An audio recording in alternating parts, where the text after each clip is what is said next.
ASB adalah antara simpanan yang amat digemari oleh Bumiputera Malaysia. Tetapi hari ini, lebih ramai mula mempersoalkan, adakah simpanan tersebut benar-benar selamat daripada susut nilai? Kadar dividen ASB makin rendah, kuasa beli ringgit makin lemah dan simpanan dalam bentuk nombor semata-mata tidak lagi memberi jaminan yang sama.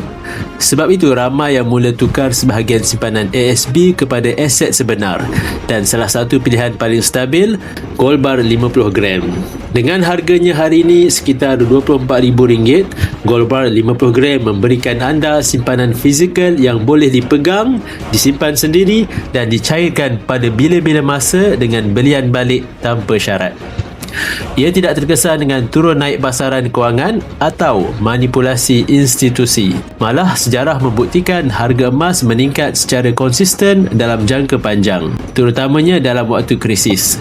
Gold bar 50 gram juga lebih jimat dari segi spread berbanding emas yang saiz lebih kecil. Jika anda memiliki simpanan sekitar RM20,000 dalam ASB, pertimbangkan untuk pindahkan ke dalam aset fizikal yang kalis inflasi.